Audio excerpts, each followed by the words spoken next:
به نام خدا با سری تحلیل ارزهای دیجیتال در خدمتتون هستم. به کانال کریپتوکارنسی سیگنالز خوش اومدید. خب ما اول مهمترین اخبار کریپتوکارنسی که امروز منتشر شده براتون میخونیم، بعد هم میریم سراغ تحلیل رمز ارز، یکی از رمز ارزهای دیجیتالی که امروز ترند شد. خب با هم خبر اول، ترند برتر امروز 3 تا ارزه که من براتون میخونم: رمز ارز ولف، رمز ارز دی و رمز ارز HNT. کاخ سفید میگوید ممکن است از ذخایر طلا برای خرید بیت کوین استفاده شد. این یه فاند مثبته برای بیت کوین. این خبر بعدی، برایان آرمسترانگ مدیر عامل کوین بیس میگوید گسترش فعالیت کریپتو به بازار استرالیا را آغاز کرد. خبر بعدی، پروژه ورلد لایبرتی فاینانشیال که از حمایت خانواده ترامپ برخوردار است موفق شده 18 میلیون دلار نقدینگی از سوی DWF لیبس برای استیبل کوین USD1 دریافت کند و استیبل کوین USD1 یه استیبل کوینه که جدیداً اضافه شده به استیبل کوین. سیزه در واکنش به اتهامات مطرح شده درباره پولشویی و کلاهبرداری بر پایه بایننس به مقررات نظارتی و امنیتی دارایی کاربران تاکید کرد.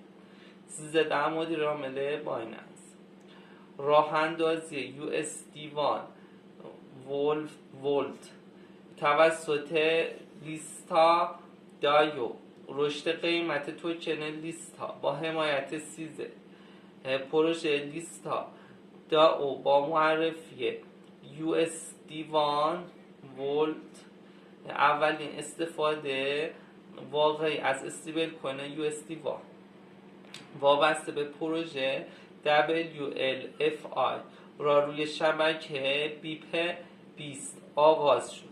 این هم یه فاند مثبت و رمز ارز USD1. خبر بعدی، تعداد آدرس های فعال در شبکه سوی به 2.2 میلیون دلار رسیده است. این هم یه فاند مثبت، یعنی خبر مثبته بر رمز ارز سوی. پس در سبدتون این رمز ارز حتما تحلیل کنیم قبل خریدش.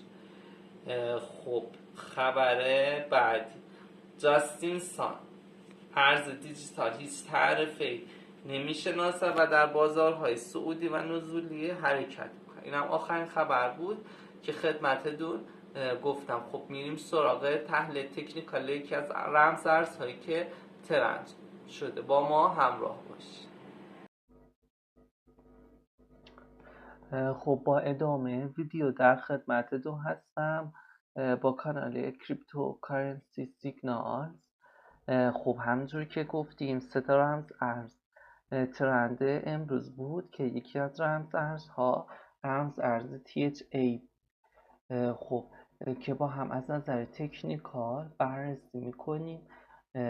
همونجور که میبینیم این رمز ارز در صرافی بایننس که ما میخوایم تحلیلش کنیم از نظر تکنیکال. الان ما سطح مقاومتی حمایتش رو باید ترسیم کنیم. اول میریم سراغ سطح حمایتیش.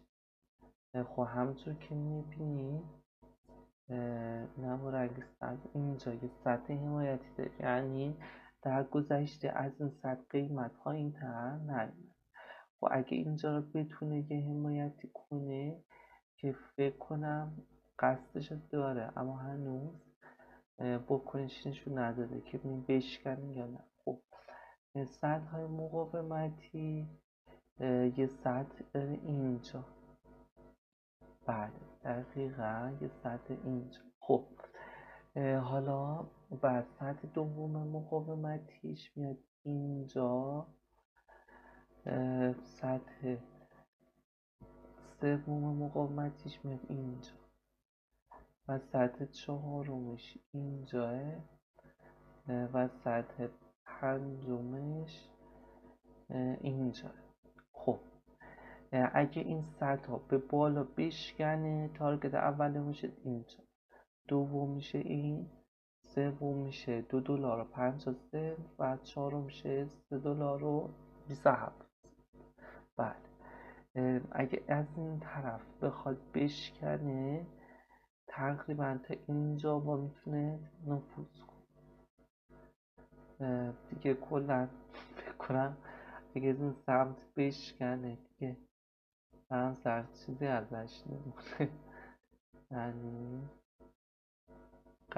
یعنی کلا میسوز رمز.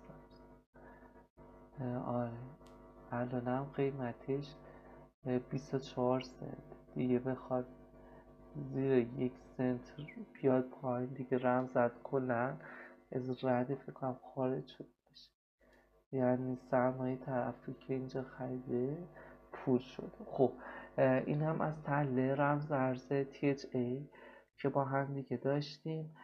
خب حتما ویدیو رو لایک کنین، سابسکرایب کنین و دکمه زنگوله رو بزنین تا از ویدیوهای جدید با خبر بشین.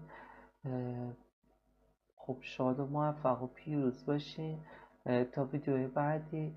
شما رو به خدای بزرگ میسپارم. کامنت رو فراموش نشه و حتما ویدیو رو لایک